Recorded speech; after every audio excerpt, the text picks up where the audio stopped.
প্রাচীনকালে মনোরম বাগদাদ শহরে, যেখানে সোনার গম্বুজগুলো ঝলমল করত এবং মশলা ও কাঠের সুগন্ধে বাতাস ভরে থাকত, সেখানে আয়ুব নামে এক দরিদ্র লোক বাস করতেন।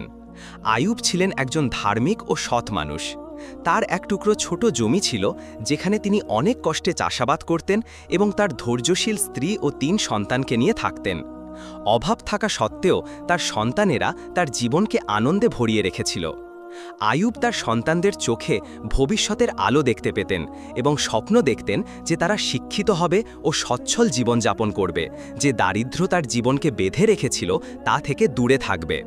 কিন্তু প্রতিটি দিন যাওয়ার সাথে সাথে আয়ুব বুঝতে পারছিলেন যে তার এই ছোট জমি তাদের স্বপ্ন পূরণের জন্য যথেষ্ট নয়।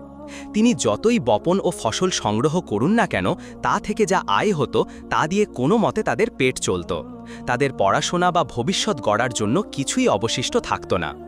এক রাতে যখন পূর্ণিমার চাঁদ রূপালী আলোয় বাগদাদকে আলোকিত করছিল, আয়ুব চিন্তিত হয়ে তার বিছানায় শুয়েছিলেন।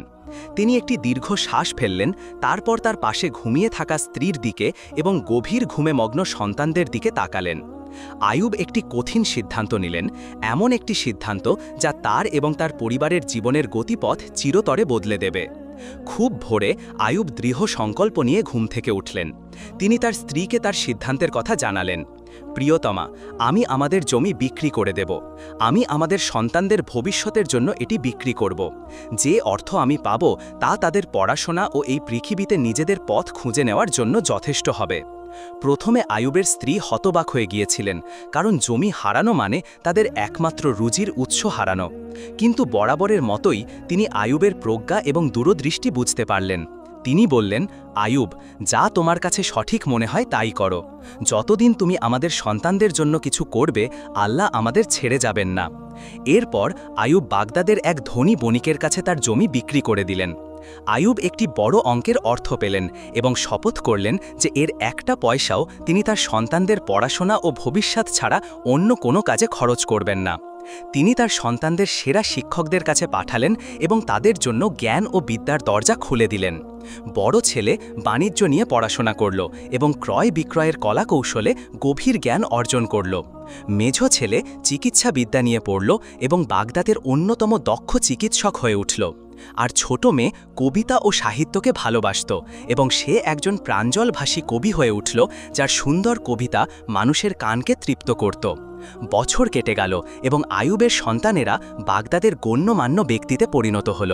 ব্যবসায়ী ছেলেটি নতুন বাজার খুলেছিল এবং দূর দেশের বণিকদের সাথে অংশীদারিত্ব গড়ে তুলেছিল, ফলে তার সম্পদ ও প্রভাব বৃদ্ধি পেয়েছিল।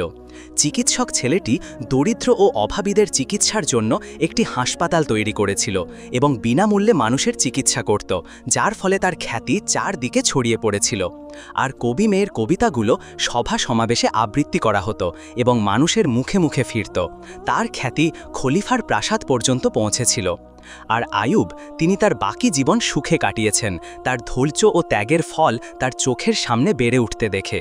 তিনি তার জমি বিক্রি করার জন্য একদিনও অনুশোচনা করেননি, বরং তিনি বিশ্বাস করতেন যে তিনি তার সন্তানদের জন্য যে সবচেয়ে মূল্যবান সম্পদ রেখে গেছেন তা অর্থ নয়, বরং তা হলো জ্ঞান, বিদ্যা এবং উত্তম নৈতিকতা। একদিন যখন আয়ুব খুব বৃদ্ধ হয়ে গিয়েছিলেন, তার সন্তানেরা তার চারপাশে জড়ো হলো।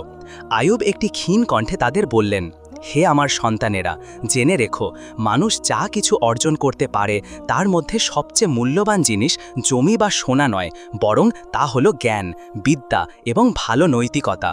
আমি সেই জমি বিক্রি করেছিলাম যা আমার শরীরকে তৃপ্ত করত, যাতে আমি তোমাদের মনকে শিক্ষিত করতে পারি এবং তোমাদের আত্মাকে গড়ে তুলতে পারি।